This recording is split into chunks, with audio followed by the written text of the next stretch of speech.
Na carta do apóstolo Paulo ao ministro Tito, capítulo 2, versículo 11. Aleluia. Assim nós lemos: porque a graça de Deus se manifestou, trazendo salvação a todos. Ela nos educa.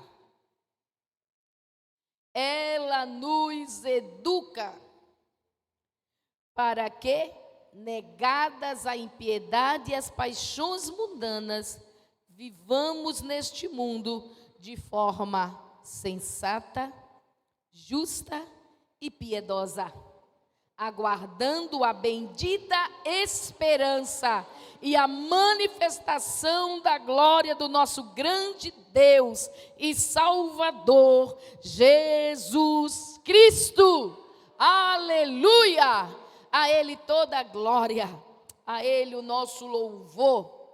Esse Jesus que está vivo e que nos ouve e que nos socorre e que é a nossa esperança. Aleluia! A graça de Deus se manifestou salvadora a todos os homens. Ela veio para salvar. O amor de Deus, a sua graça, é o seu amor manifestado, é o seu amor agindo para salvar a todos, mas também para educar os que se salvam, educar os que recebem essa salvação. Ou seja, ela vem para nos instruir a abandonarmos a vida de impiedade. Por quê? Abra sua Bíblia em Romanos 8, versículo 7. Porque a inclinação da carne é inimizade contra Deus, pois não está sujeita à lei de Deus, nem mesmo pode estar. Portanto, os que estão na carne não podem agradar a Deus. A graça que se manifestou salvadora também vem para nos educar, abandonarmos a vida de impiedade, porque toda inclinação da carne, do eu que nós somos, desde que nascemos e fomos concebidos, é uma inclinação que é contra a lei de Deus. O homem natural não pode, sozinho, realizar a vontade de Deus completamente. Olha como o apóstolo descreve. Ela não está sujeita à lei de Deus. A carne não está sujeita à lei de Deus. Então você pode sentar uma pessoa, ensinar a ela o que ela não deve fazer. Mas a carne não está sujeita a essa instrução. Ela vai querer fazer a outra coisa. Mesmo sabendo na sua mente, mas em si a carne vai ficar. Tendo desejos, tendo paixões e praticando. Ela não pode, não é sujeita à lei de Deus. Porque nessa carne que foi, vamos dizer assim, inoculada com a iniquidade desde o pecado original, nós somos pecadores. E o pecado é exatamente essa ação natural do homem para se desviar da vontade de Deus. Deus fala em amar ao próximo e o homem odeia. O homem inveja. O homem, o natural, quer vingança. É natural.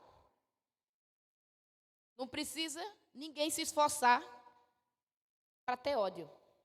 Não é verdade? A gente se esforça para amar. Mas para odiar, basta alguém fazer uma coisinha. Não, ninguém se esforça para mentir. Você já viu alguém dizendo, rapaz, eu quero mentir, não consigo? Não, ninguém se esforça para mentir. A gente se esforça para dizer a verdade. Não é isso? Ninguém se esforça para guardar mágoa. É a coisa mais fácil que tem. É segurar o outro a ofensa. A gente se esforça para perdoar. Aí é difícil. Mas ficar ofendido, reclamando, murmurando, desejando o mal, isso é difícil. É o que a Bíblia está dizendo. Por isso, a graça de Deus se manifestou salvadora, mas também ela é educadora. Ela veio para nos educar, nos fazer esses tais discípulos do Cristo, porque Ele é a manifestação da vida espiritual, da vida no Espírito, para nós sairmos desse domínio total da nossa carne, renegando ela e vivendo no Espírito. Amém? Que nos nossos dias isso é uma negação de si mesmo. Sinceramente, irmãos, ninguém é tão santo que está sempre disposto a fazer o certo. Não é. A gente tem que se negar, porque vem a vontade, vem a tentação, vem a provocação. E nós tendemos para a carne. Só na glorificação nós estaremos totalmente livres desse peso de iniquidade. Mas nós temos o Espírito Santo para nos ajudar nas nossas fraquezas. Eu não sei quantos irmãos já assistiram um filme que é baseado num livro, num romance. Um filme que tem o mesmo título do livro, Um Amor para Recordar. E é muito bonito. Um jovem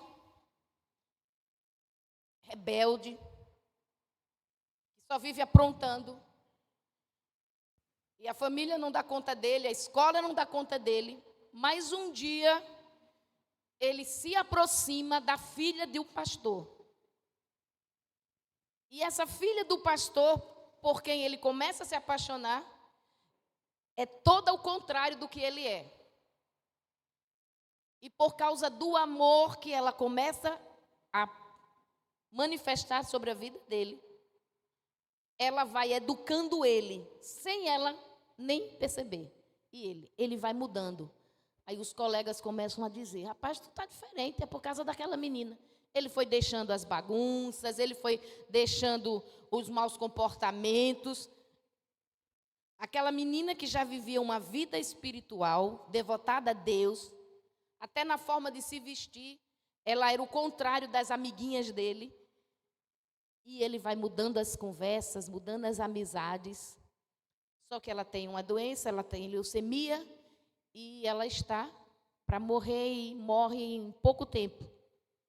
Mas quando ela morre, ela deixa um rapaz totalmente transformado, ele volta a estudar e se forma em medicina e vai ser um homem para agradar a Deus. Por causa das marcas, vamos dizer assim, do amor educador que essa jovem colocou sobre ele. Para agradá-la, ele tinha que mudar os comportamentos. Então, ela foi educando ele a ser diferente, sem que ele percebesse.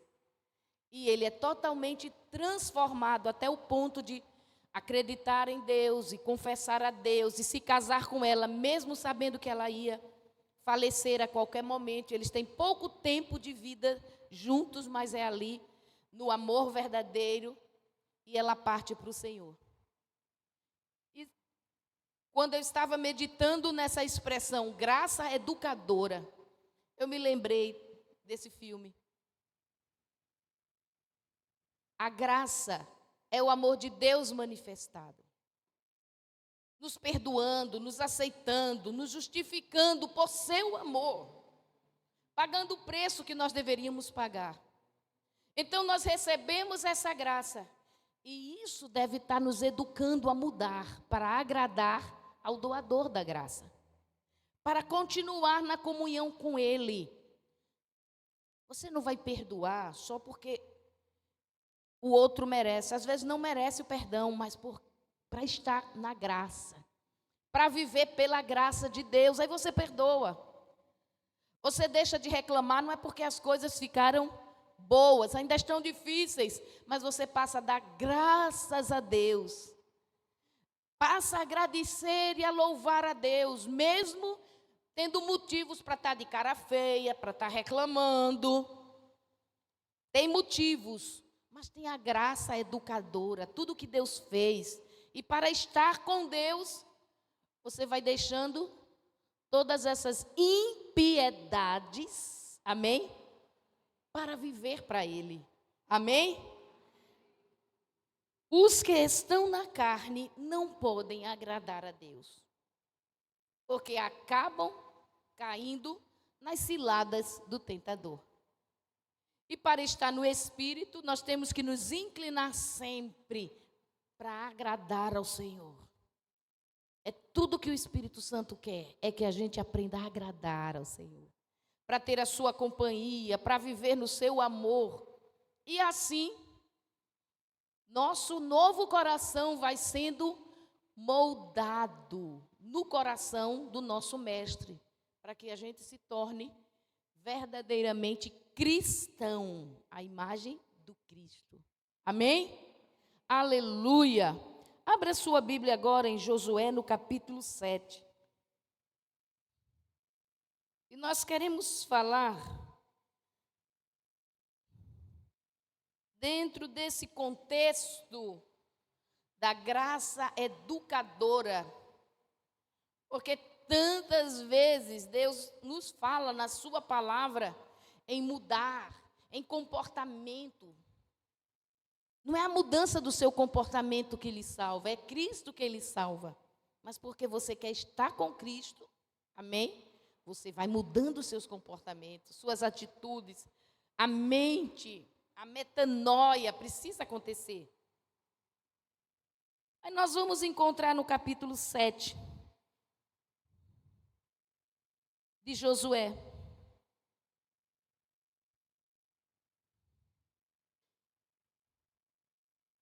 Eu quero ler com vocês o versículo 20. Depois contextualizo a história. E Acã respondeu a Josué: é verdade, pequei contra o Senhor, Deus de Israel, quando vi entre o despojo uma boa capa babilônica, uns 2,5 quilos de prata e uma barra de ouro, pesando mais de meio quilo, cobicei estas coisas e as peguei para mim, e elas agora estão escondidas no meio da minha tenda. Cobicei estas coisas e as peguei e escondi. Que momento é esse?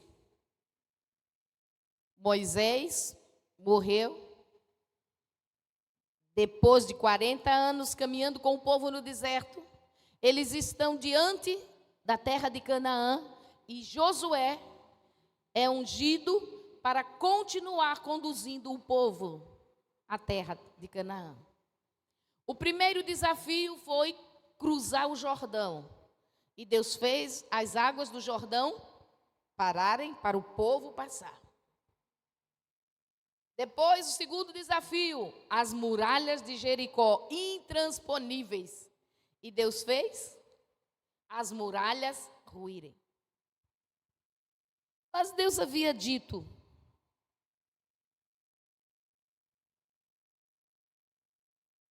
que quando eles chegassem, no capítulo 6, o versículo 17. Vamos ler o 16. E aconteceu que na 7ª vez, quando os sacerdotes tocavam as trombetas, Josué disse ao povo: gritem, porque o Senhor está entregando a cidade de Jericó a vocês. Aleluia. Porque Deus entregou mesmo. Ninguém derrubaria aquelas muralhas, elas caíram. Porém, a cidade é anátema. Algumas versões vai dizer consagrada e outras condenada. ela e tudo que nela houver. Somente ficará vivo Raabe, a prostituta e todos os que estiveram com ela em casa, porque ela escondeu os mensageiros que enviamos. Quanto a vocês, tenham cuidado para não ficar com nenhuma das coisas condenadas ao anátema, para não acontecer que, depois de as terem condenado, vocês as tomem para si. Neste caso, tornariam maldito o arraial de Israel e trariam confusão. Porém, a prata, o ouro e os utensílios de bronze e ferro serão entregues ao Senhor e irão para o seu tesouro. A cidade de Jericó, o Senhor deu essa palavra sobre aquela cidade. Tudo nela é consagrado a mim, é meu.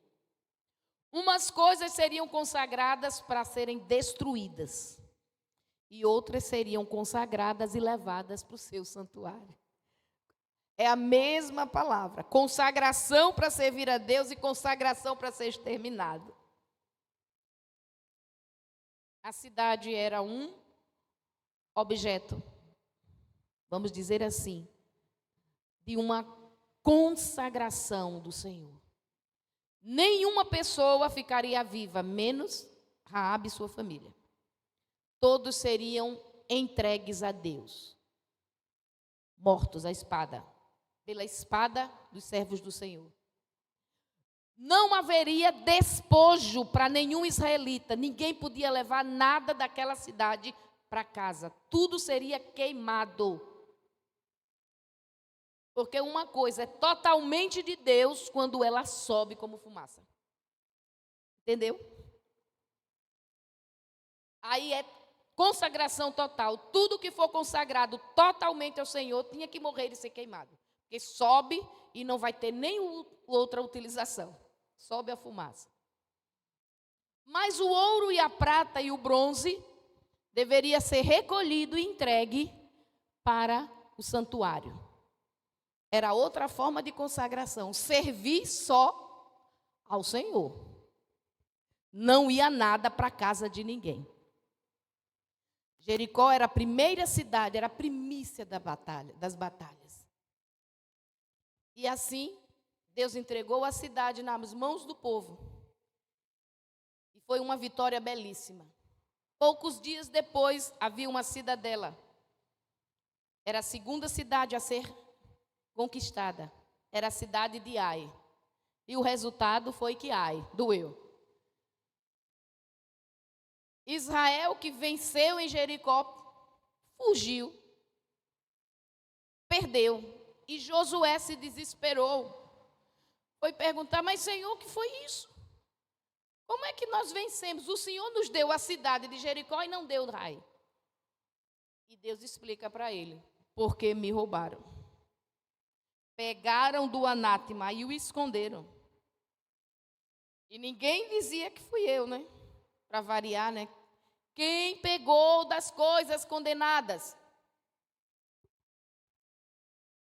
Quem pegou das coisas proibidas? Então o Senhor disse, reúna o povo por família, e as luzes e perfeições, as pedras de Urim e Tumim, foram denunciando, porque Deus tudo sabe, Deus tudo vê. E assim o sumo sacerdote lançava as pedras e as pedras mostravam, não foi essa família. Primeiro descobriram que foi alguém da tribo de Judá, depois descobriram de quem era, qual família, e chegaram em Acã. E quando ele não tinha mais ninguém atrás dele para se esconder, Josué disse, o que foi, meu irmão? O que foi que você fez? Dê glória a Deus. Fale a verdade agora. E Acã fez essa confissão.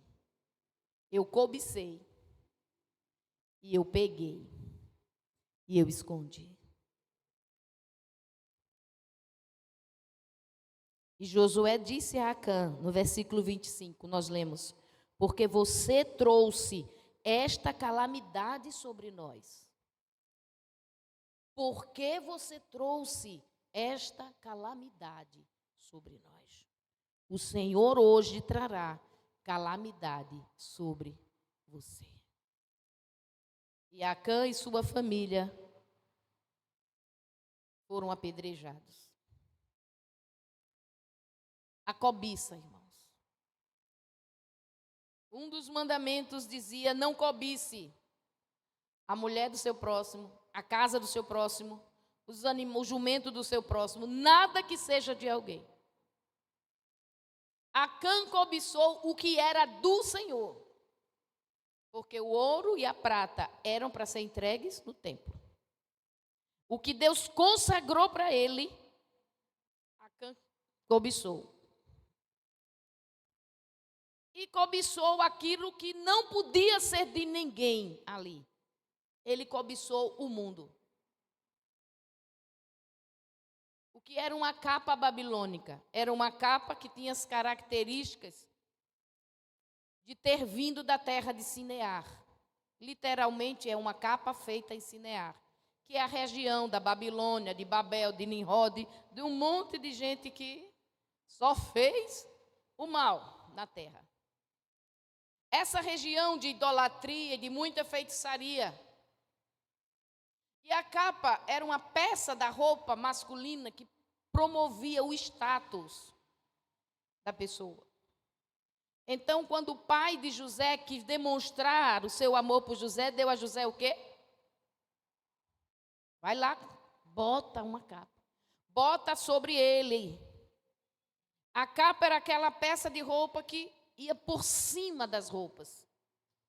E mostrava a dignidade ou a pobreza da pessoa.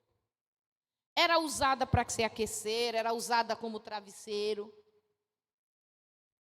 E não era usada no dia a dia. Se ele vai para trabalhar, ele não sai de capa. Ele usa a capa na hora que ele vai se apresentar, ele vai receber uma visita. E Acã viu uma capa babilônica. E cobiçou. A cobiça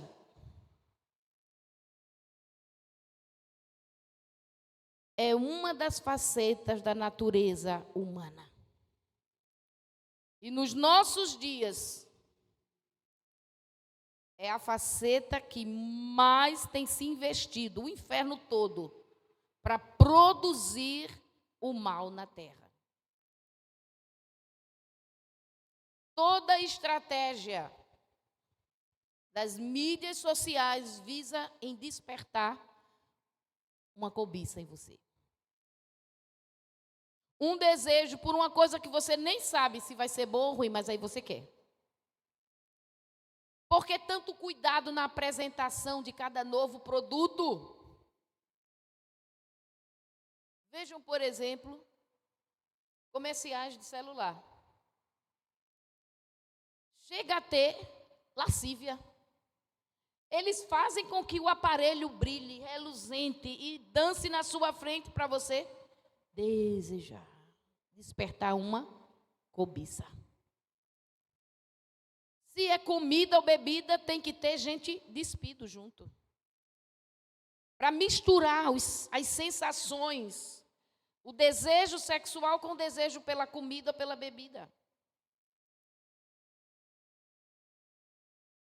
Todas as estratégias de marketing visam isso, criar um mercado. O que é o criar um mercado? Despertar um povo que vai gastar dinheiro para comprar aquilo. E a cobiça é exatamente esse despertamento. Da forma como nós estamos sendo educados pela cultura do mundo, para sermos pessoas cobiçosas. Nós não escolhemos isso, mas é o mundo em que estamos vivendo. Você quer a roupa que você viu na vitrine?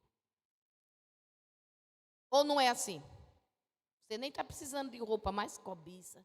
Eu quero aquela roupa. A roupa que vê no outro. Puxa, como ficou bonito, olha.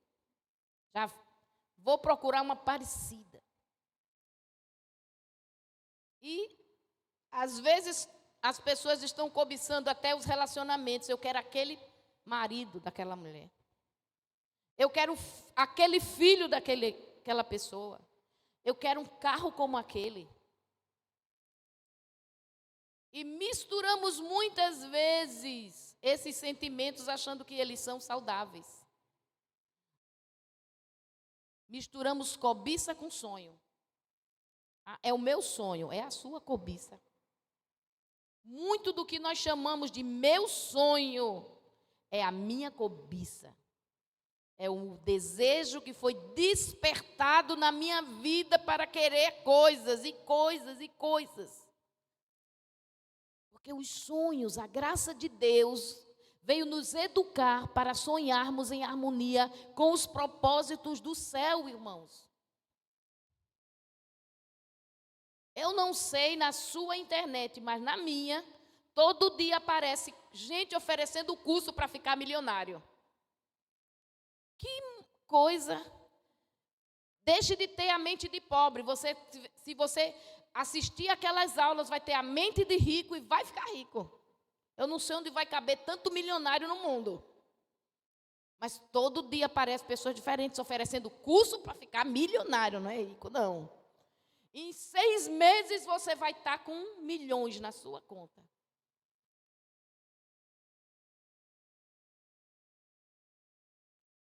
Deus tem sonhos, Deus tem planos.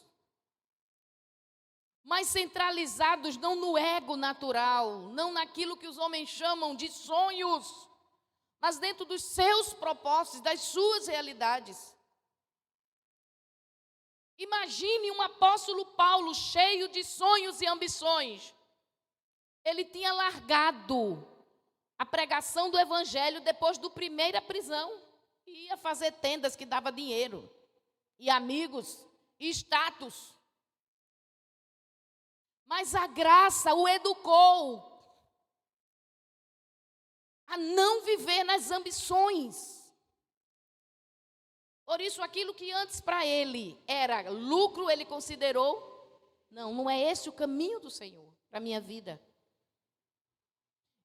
Não existe o mesmo caminho no aspecto profissional para cada um. Não é o mesmo caminho que todos vão ter que seguir.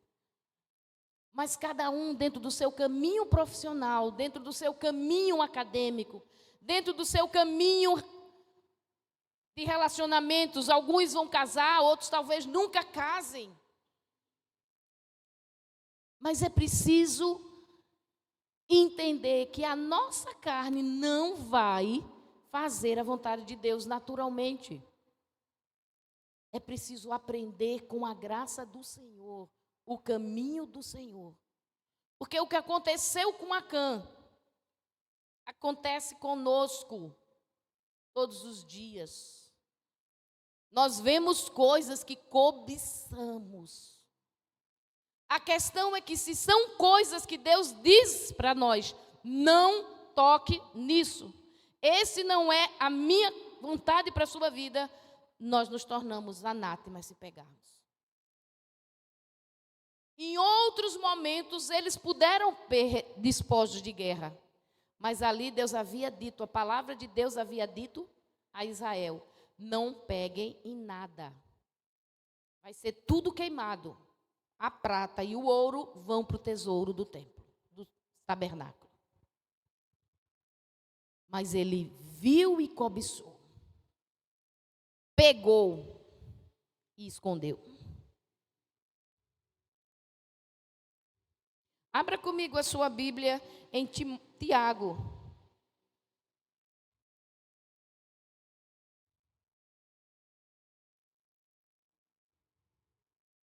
Porque a cobiça tem atrapalhado os planos do Senhor. No caso de Acã, acabou com a vida dele, a carreira dele e da família. Ele queria, então ele queria muito, ele cobiçou. Mas ele queria dentro do seu próprio coração. E ele infringiu o limite do Senhor.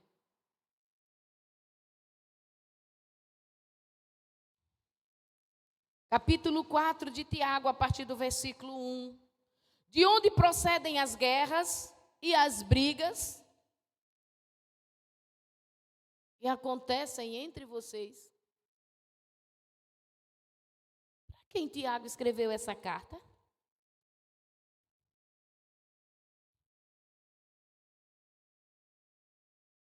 Não foi para o mundo, foi para a igreja. Por que acontecem brigas entre vocês? De onde vêm as intrigas dentro da congregação? De onde, se não dos prazeres que estão em conflito dentro de vocês? Em outras palavras, da cobiça. Quando um está cobiçando o que o outro tem, às vezes até no aspecto da espiritualidade. Querendo ter o que Deus deu ao outro. Querendo ser o que Deus fez o outro ser.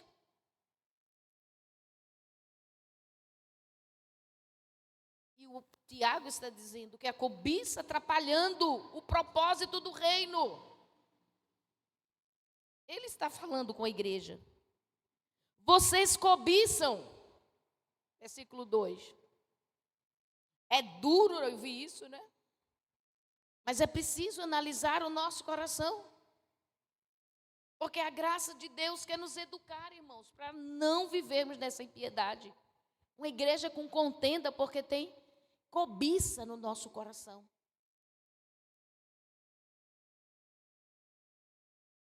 Cobiçam e acabam sem nada. Matam, sentem inveja e não podem obter. Vivem a lutar e fazer guerras.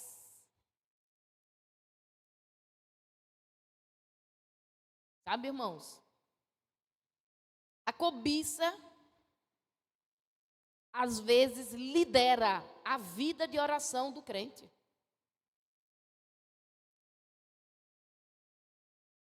Ele vai à presença de Deus movido por suas cobiças e faz guerra contra outros que Deus decidiu abençoar, porque não aceita aquilo e quer para a vida dele. Olha o que Tiago já estava dizendo naqueles dias. E de lá para cá a coisa só ficou mais difícil.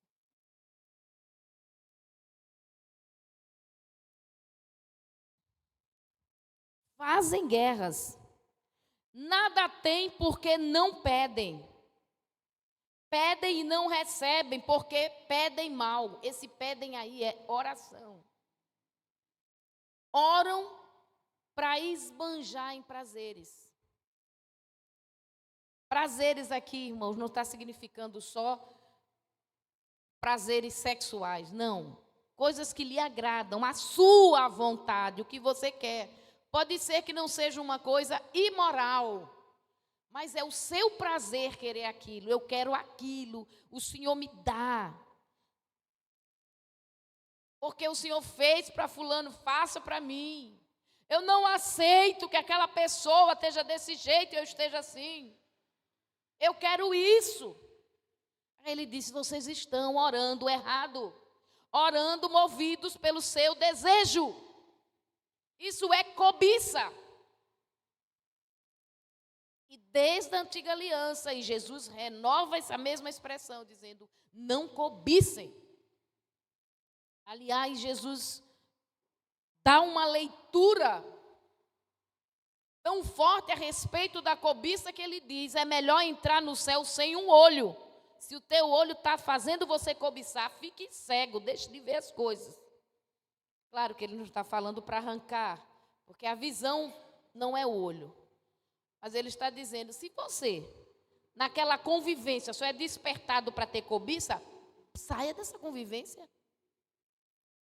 Se aquela pessoa lhe provoca tanto a querer ser igual a ela, não no sentido de atitude, mas de posse, de status, de beleza, de ter as coisas que ela tem, até posições dentro da igreja, saia dessa convivência. Está lhe fazendo mal. Se a internet desperta as ambições cobiçosas na sua vida, eu tenho que comprar isso, eu preciso comprar isso, sem ter dinheiro. Quem tem dinheiro, esbanja aí, vive da cobiça, da soberba da vida. E quem não tem, sente cobiça do mesmo jeito. Só que quem tem muito dinheiro, desejou, já compra. Às vezes é só para ter, né? Nem usa nunca. Mas quem não tem dinheiro se endivida. Cria problemas enormes para a família, para si mesmo. E essa é uma forma ímpia de viver.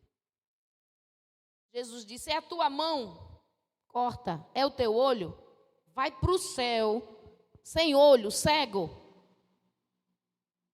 É melhor do que ir para o inferno, cheio de cobiça.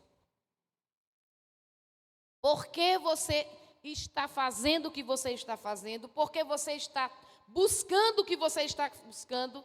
A cobiça é um desejo que nasce no coração e se intensifica, mas ele é fora do contexto da vontade de Deus. A graça do Senhor se manifestou salvadora para também nos educar a renegadas as paixões, os desejos.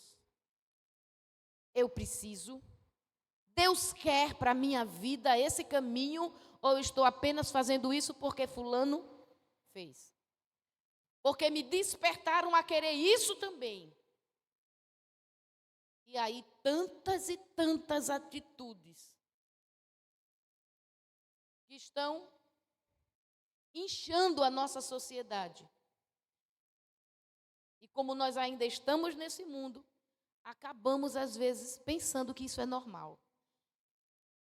Que tanto faz, que é assim mesmo, o ser humano tem que querer, tem que ver e querer. Essa máquina de despertar desejos, concupiscências. Essa estratégia de botar cartão de crédito na mão até de quem já está endividado. Agora estão oferecendo o cartão de crédito a quem já está negativado. A pessoa não pode pagar as dívidas que tem e os bancos mandam cartão de crédito. Isso é o despertamento da cobiça. Não é a bênção de Deus, não, irmãos. Graças a Deus, o banco mandou um cartão para mim. Foi Deus, não. Qual é a ideia do cartão de crédito? Que um dinheiro que você não tem e você pensa que tem. E não é seu. É preciso ter muito cuidado para a sua concupiscência não fazer você descer ladeira abaixo. E depois está triste, clamando ao Senhor, e o apóstolo Tiago diz, e vocês pedem e não recebem porque pedem mal. Ou se corrige da concupiscência, ou não sai dessa situação. Não recebe. Porque vai pedir. Deus vai mandar o recurso, aí a pessoa vai fazer mais, vai deixar o coração correr para mais concupiscência. Concupiscência não só é pecado grotesco. É todo desenfrear da nossa vontade, de fazer o que a gente quer, irmãos, que não está dentro do propósito de Deus para as nossas vidas. Deus tem propósito com cada passo da nossa vida. E não é o propósito de Deus a gente viver endividado por conta de cobiça. De desejar tantas coisas que a gente viu o outro ter. Eu preciso fazer isso. Agora é assim, tem que ter também. Tiago diz, é isso que promove tantos problemas no meio da igreja, a gente nem percebe. Cobiça, ele vai dizer. E vocês não sabem que a amizade do mundo é inimizade contra Deus?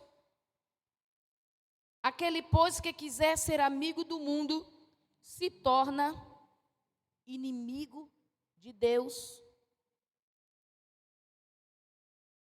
Parece que ele saiu com essa frase sem contexto, né? Ele está falando sobre desejos, ambições, e de repente sai. Mas se nós nos lembrarmos do que João escreve na sua carta, quando ele diz: não ame o mundo, nem o que há no mundo. O mundo é todo o sistema de valores no qual nós vivemos, que não está ordenado pela palavra de Deus. Isso inclui shopping. Um ambiente onde você nem percebe o tempo passar, em que tudo é bonito e fácil de comprar, mas depois a dor de cabeça vem para pagar as contas. Cuidado, não ame isso. Esse despertar de desejos, esse despertar de ambições, é o que a Bíblia chama de soberba da vida, concupiscência dos olhos, paixões que são despertadas pelos sentidos da visão. Nós não precisamos mais sair de casa para sermos despertados. Hoje, a internet traz tudo isso para a nossa casa. Então, é esse ambiente que não pode ser para a gente normal. É o mundo. E a gente está entrando com luz, mas não pode deixar que ele nos apague. Está difícil? Está difícil. Em todo o ambiente profissional, a cobiça daqueles que não são igreja está tornando o ambiente profissional ultra competitivo. E uma pessoa com cobiça no coração é capaz, como disse Tiago, de matar. De dizer mentiras, de lhe derrubar, de lhe destruir, porque quer a sua posição. Mas ele fala que isso está acontecendo na igreja. Ele não faz uma exortação como se isso não acontecesse. O que nos move, irmãos? Nós podemos ser movidos pelo propósito de Deus ou pela cobiça. Podemos até fazer muitas coisas dignas, mas com cobiça no coração. Quem já ouviu a expressão fazer para aparecer? Fazer para ganhar ponto? Fazer para conquistar as pessoas? Manipulação. Um coração cobiçoso. E acaba fazendo mal. Mas não está escrito na minha testa, nem na sua, nem nunca vai aparecer escrito na testa, não tenham medo. Cobiçoso. Mas Deus sonda e vê os nossos corações. Deus sonda e vê os nossos corações. E a graça de Deus quer nos educar a não termos cobiça, a termos um coração simples,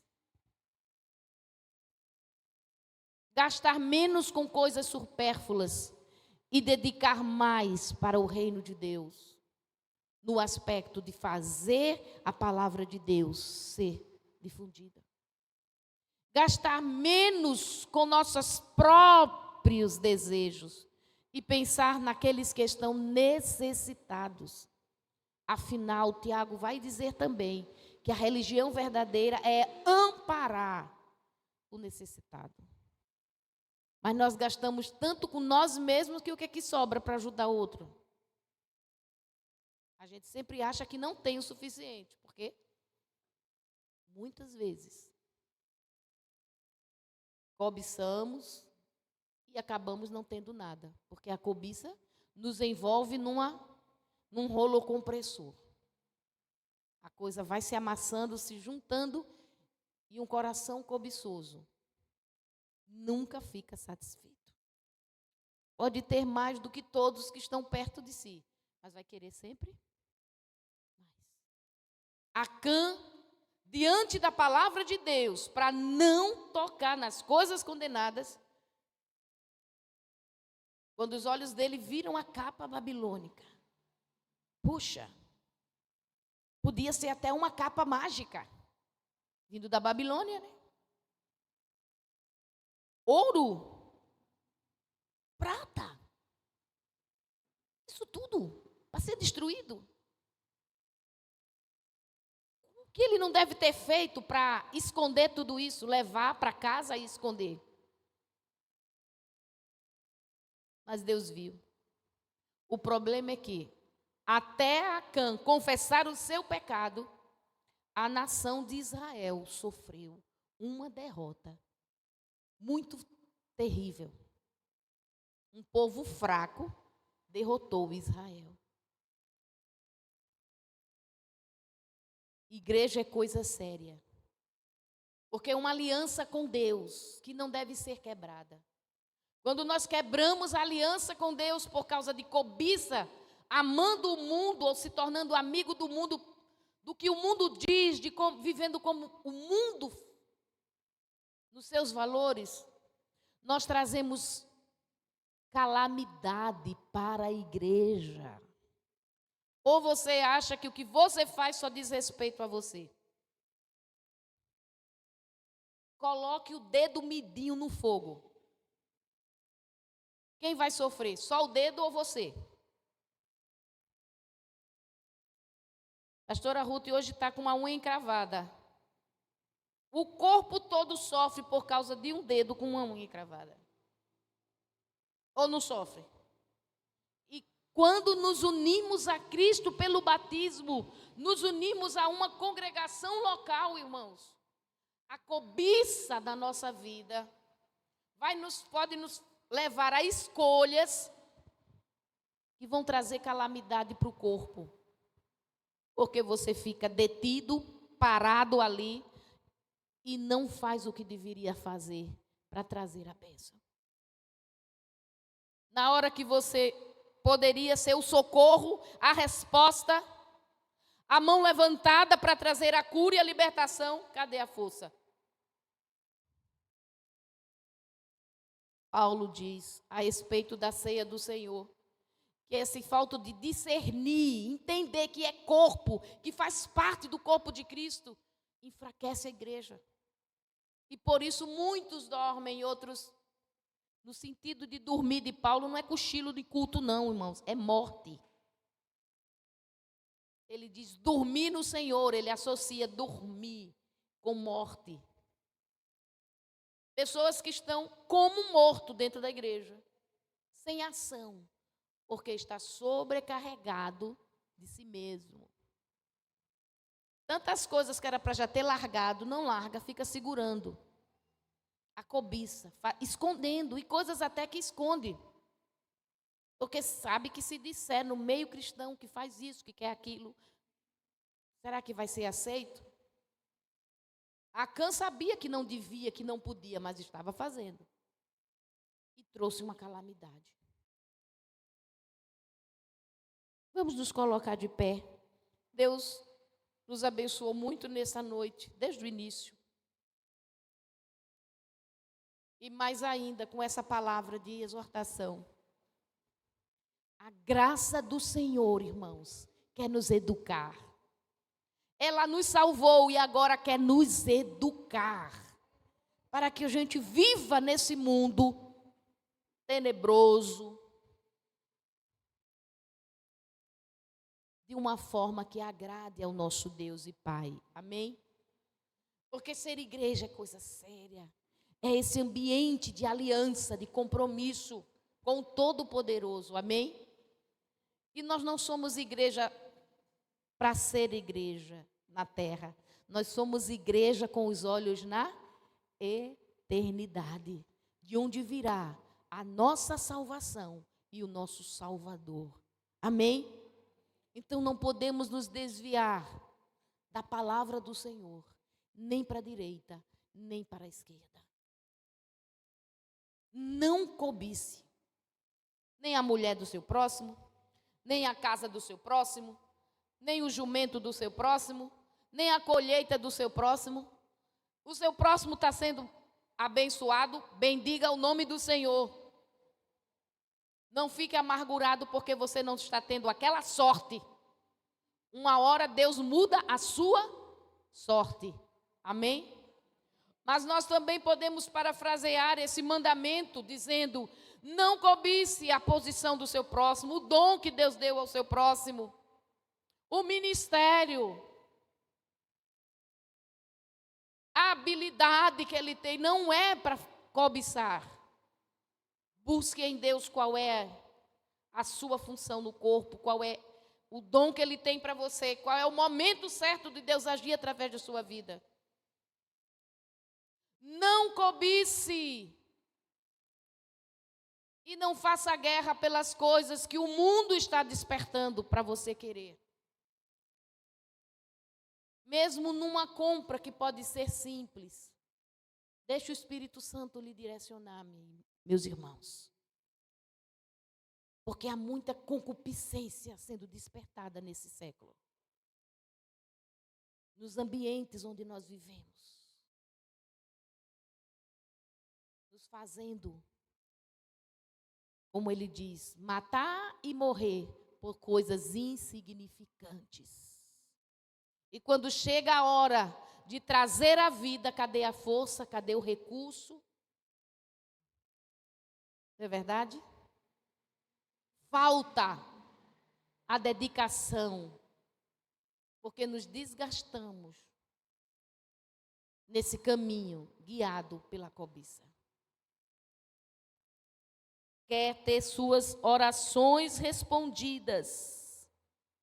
Faça orações segundo a palavra de Deus e não orações segundo os desejos do seu coração. Porque os desejos de um coração enganoso podem ter sido despertados pelo mundo e não pela palavra de Deus. Vamos entregar ao Senhor os nossos dízimos e as nossas ofertas. Algumas coisas consagradas seriam destruídas, outras seriam entregues para o tabernáculo, para o serviço do Senhor. É assim com os nossos bens. Eles são consagrados para o serviço na casa do Senhor. Amém? Abençoados nós já somos. Herdeiros do reino nós já somos. Amém? Prósperos na bondade do Senhor já somos. Agora vamos com alegria compartilhar da bênção do Senhor sobre a nossa vida, para que a sua palavra continue sendo ministrada e levada às nações da terra. Aleluia. Concede, Senhor, a tua igreja uma semana cheia da tua bênção, do teu favor e da prosperidade da tua vontade, em nome de Jesus. Amém?